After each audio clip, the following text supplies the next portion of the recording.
Thanks, guys. I had some questions, and basically, Dave Meltzer of the Wrestling Observer newsletter blasted me in some sense on Twitter about Kenny Omega and WK11 that took place last week. And I've watched the match twice, and I just want to give you some quick thoughts on what I thought about it. First off, it was a fantastic match. Excellent from bell to bell.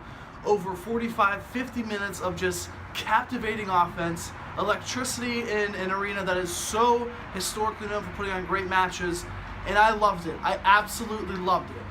With that being said, Wrestle Kingdom 11 is the type of pay-per-view that needed that. They had Cody Rhodes debuting, yes, I understand, a pretty good match, nothing spectacular, but it was a good match. It was a good WWE type match, and that's exactly what they wanted to do with him. They let Omega do what he wanted, and the reason I'm focusing on Omega more than anybody is because he can become a great WWE superstar. Does he want to, is the question. This pay-per-view was deemed the best this match was deemed the best match in all of professional wrestling history. Let's pump the brakes a little bit, because professional wrestling transcends through time.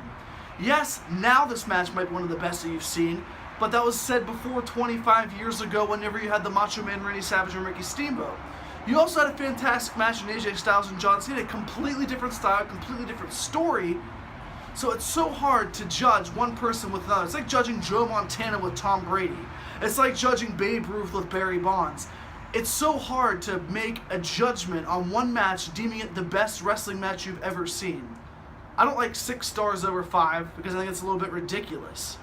You know, you have a 100% over 100%. There's no need for a bonus. There's no need to make a statement or make an impact or anything like that, especially when you're in such a high profile as Meltzer. I'm not disrespecting his opinion, disrespecting his ability, because he's doing a lot more than I will ever do, and I can agree with that. He won't do as much as Ulibar, but I just want people to see that Kenny Omega will be WWE bound, but it might not be in 2017. John Cena can say, do, or post whatever the hell he wants to, because why? Because he's John Cena. Kenny Omega's time will come. I hope that I see him in WWE because he's electric and he has all the buzz going around him. But what happens this time next year when he puts on an even better match in January of 2018 when his contract could potentially expire once again? And then, and only then, will you know if Kenny Omega is as good as AJ Styles is, because Styles had more than one match to put himself on the map.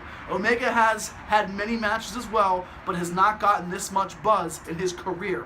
When it's all said and done, I still am going to take AJ Styles as the better performer, and that is not a diss on Kenny Omega whatsoever, but face the facts, AJ Styles is on another level than anybody else in the world of professional wrestling. Coming up on Chairshot Reality Part 2, you'll see this guy kicking it off with all of my thoughts on this year's Royal Rumble match. Don't go anywhere.